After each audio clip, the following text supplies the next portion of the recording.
Hi, I have a Pavo20 Pro which I've crashed many times because I'm an idiot, but I bought another one and we're going to try to modify it so it can use GPS with Betaflight 4.6.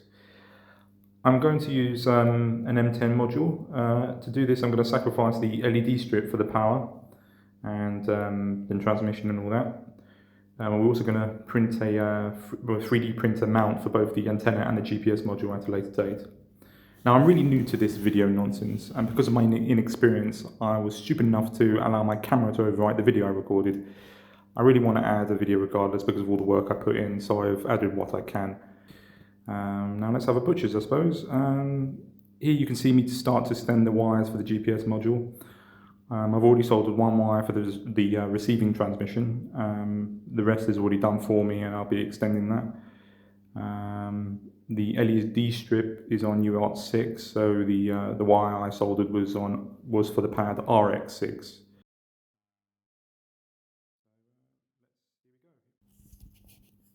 So here's the diagram of the flight controller. You can find it on the Beta FPV website. I've marked in blue the UART6 we need for the GPS. The VTX port on the right is the UART4. For the VTX, I'm using the Walksnail avatar system, not the DJI stuff. That means I don't need the S-bus or the spare ground.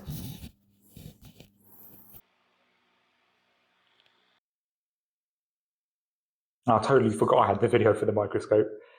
So here's my totally naff soldering for R6. The wire is a bit long, but it works nonetheless, even though the wire shouldn't be really touching another component, so I know that. But it was really, really tight getting in between these pads.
I thought these things would be a good idea to prevent me from actually doing any soldering, but they were very chunky, and I struggled to put them through the frame.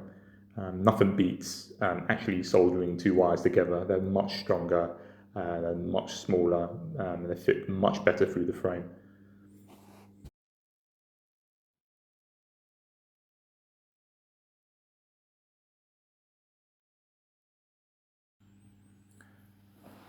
So here we're knifing away at the old LED stripped connector.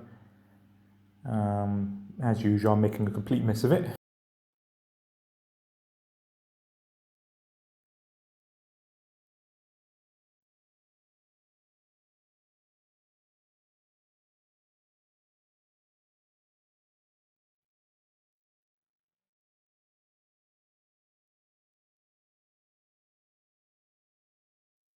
I'm using a surgical knife to do this. I'm quite surprised I didn't cut myself.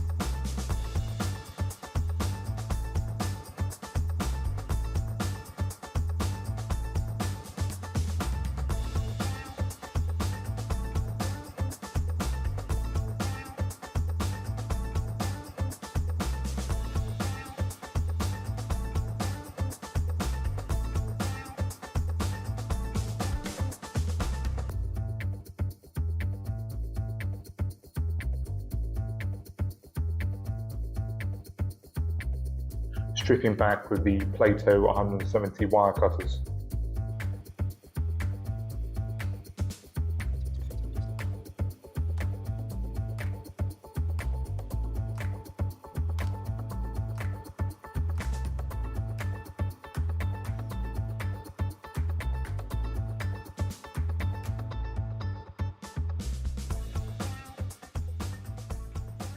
While I'm doing this, I just want to talk about how resilient the drone is.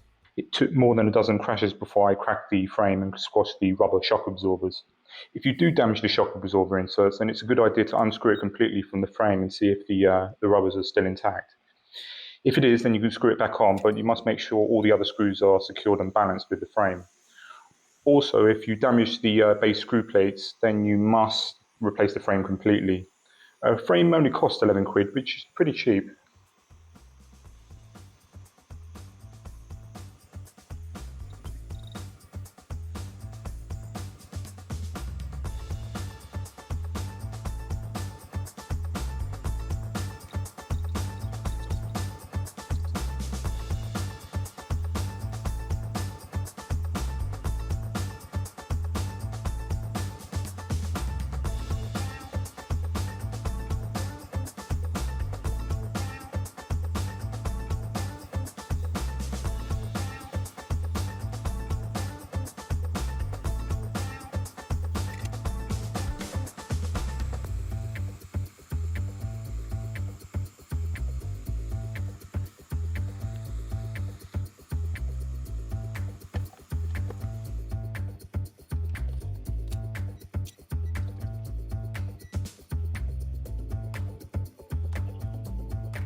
Here I'm using an 861DW heat gun, initially at 200 Celsius at airflow 60, but I later upped it to 300 Celsius.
Just testing with continuity with the thing I've just put together.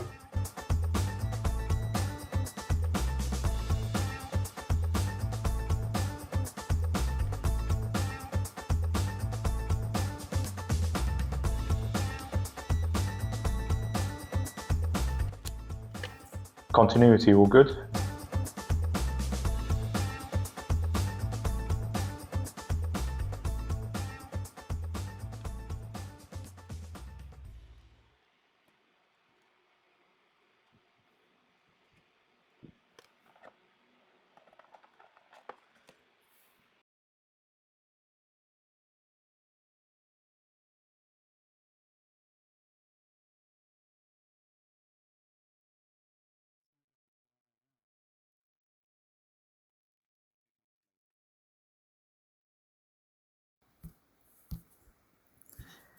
Here I'm spending far too much time connecting the VTX plug into the port.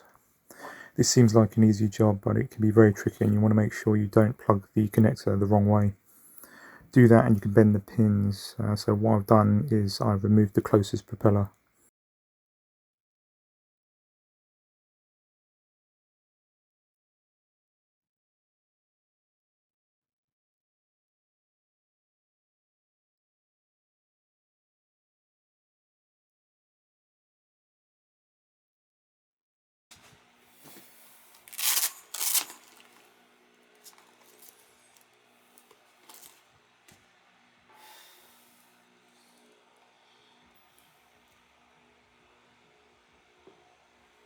Now the moment of truth, will it work?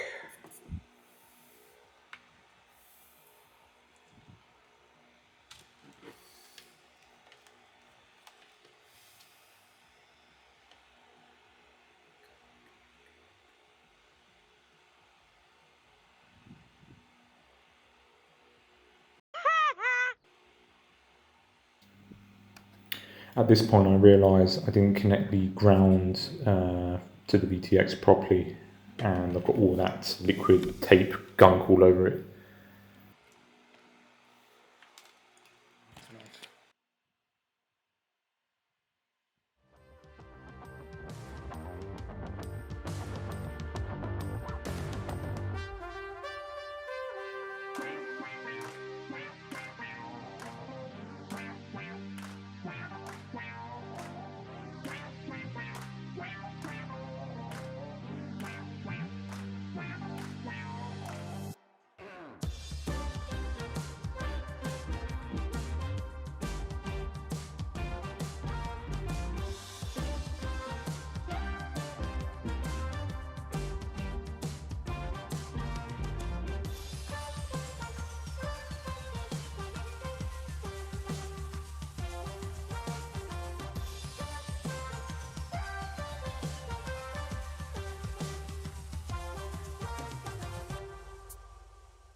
I probably should also mention that I'm using the pads and not the port because I damaged it in a crash.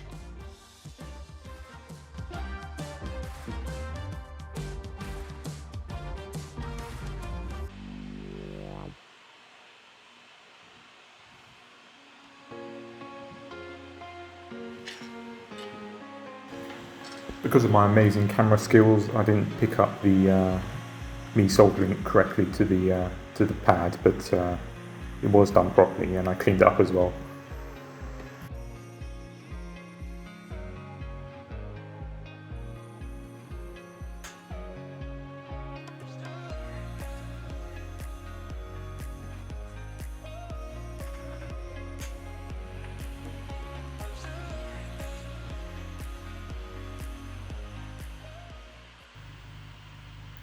Extending those wires again, so it goes around the lens and above. But this time we're using good old solder.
Now here we go. Start to solder the wires to the pads of the GPS. Should be quite easy.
Flux up.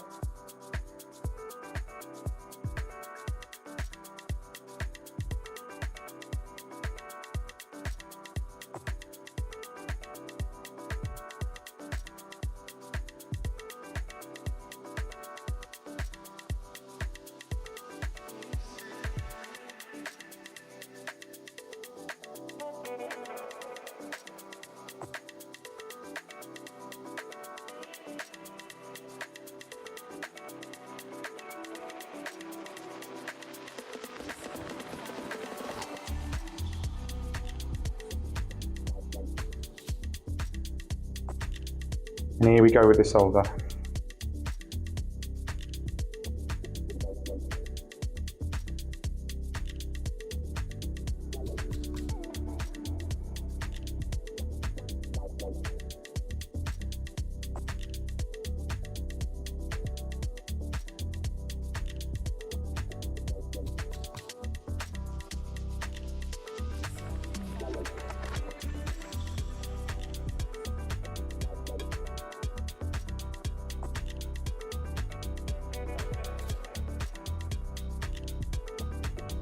Get some IPA and clean it up. And then finish up with a cotton cloth.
As you can see, I'm just tinning the ends of the wires and prepping to finally add the wires to the GPS module.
I'm not happy with the position of that wire, not making very good contact.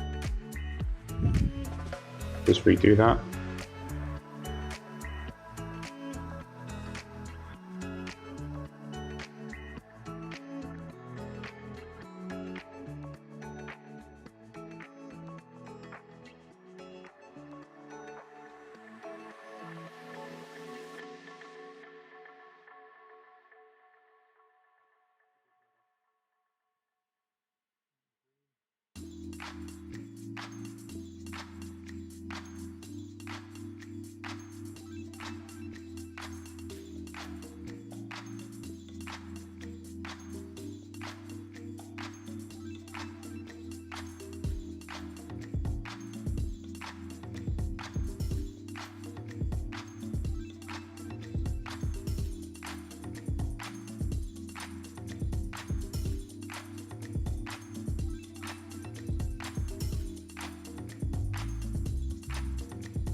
That wire's far too long then.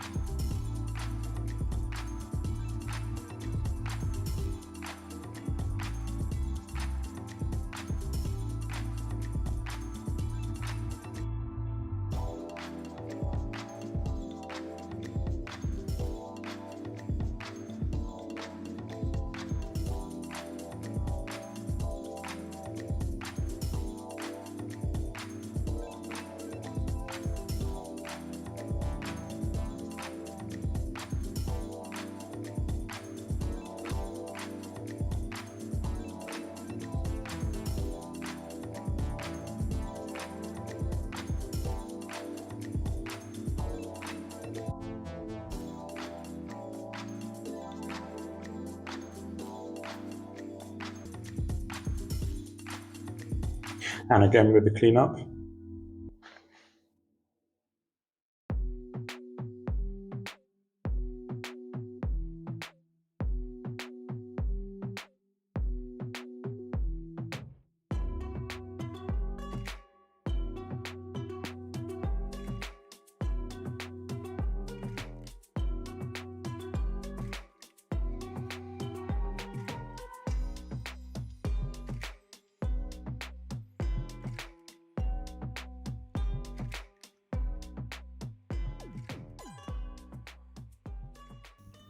Now we have power for the GPS. It's time to go into Betaflight and see if we can set it all up. Well, here's Betalflight. We must use configurator 11 for version 4.6. This means we need to use the online version and not the app version. I've already flashed the Betaflight 4.6 already, and now it's time to make sure all the UARTs are correct and we get a receiver connection for ELRS.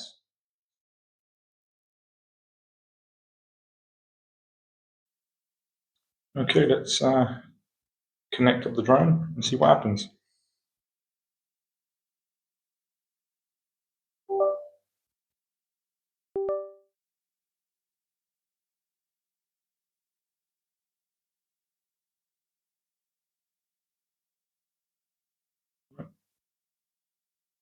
All good so far. I'm going to go to the port section and we're going to start allocating the UARTs. So firstly, we need to do UART 3 for our ELRS receiver. I'll just press that one.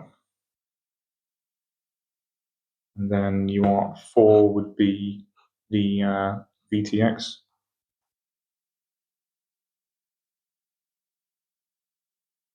MSP and DisplayPort. And then UART 6 would be the GPS.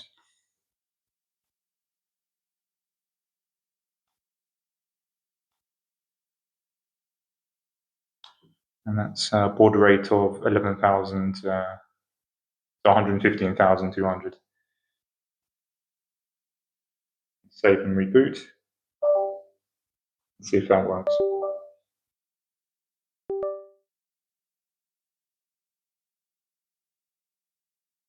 Yeah.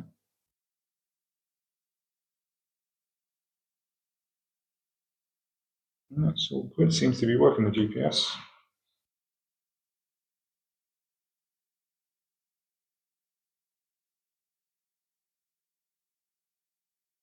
Probably not going to get a good signal because I'm indoors. But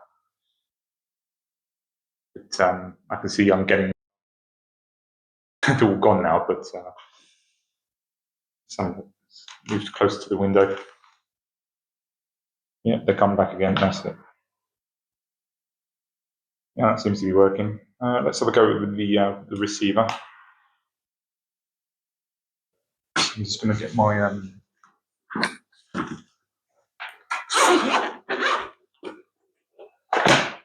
GX12. Give it a bash. Welcome to HTX. Switch warning. Default angle mode. GPS off. And that's not a good start. I haven't got a receiver connection, but let's try to bind it.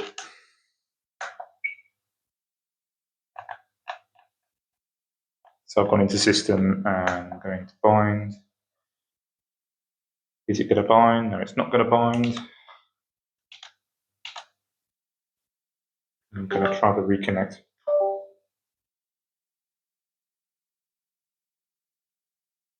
And hopefully that fixed the issue. Yep. All fixed. Connect again. And if I go to the receiver tab, will it come up? Let's move the throttle. Yep, there it is. All good. Let's give a roll a go and the rest. Yeah.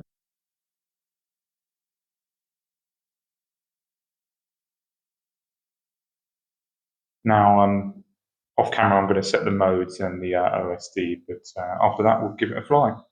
3 weeks later. Right, it's been about 3 or 4 weeks. In that time, I've refurbished the old Pavo20 Pro and took a leap with the Walksnail Moonlight 4K VTX.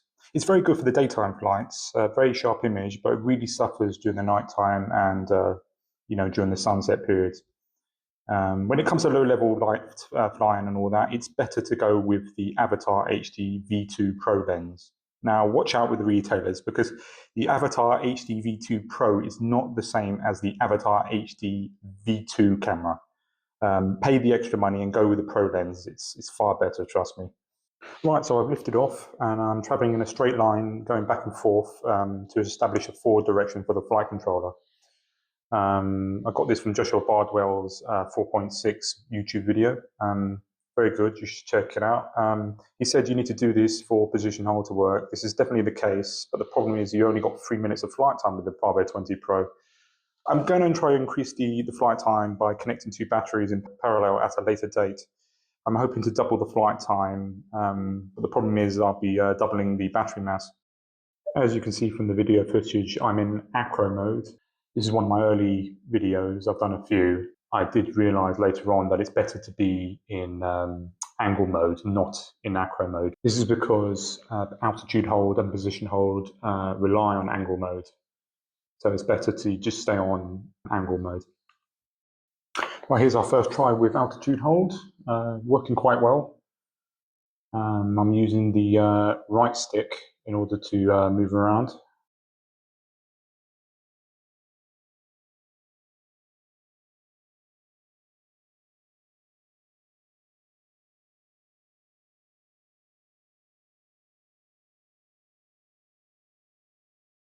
All right, let's turn around and give position hold a go.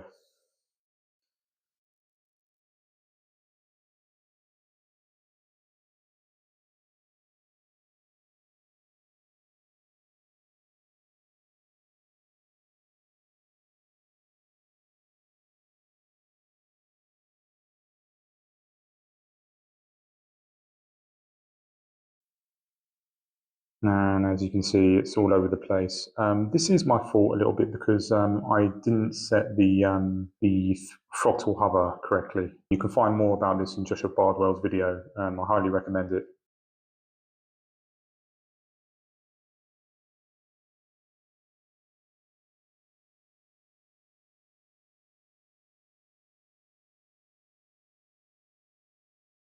All in all, everything's working quite well, and I'm quite pleased.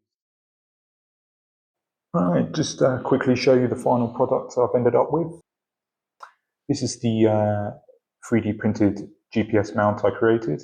I didn't bother with the antenna mount. They threw the drone's balance, and I was already having problems as it was. 4.6 is still unstable. I had a problem with the accelerometer. It kept disappearing after a few flights. The modes didn't work, and GPS rescue failed more often than not. It is a mess, I do realise that, but it works, and that's all that matters, to be honest. The dynamic idle was pretty poor after I updated to 4.6, so I had to up it up to 10%.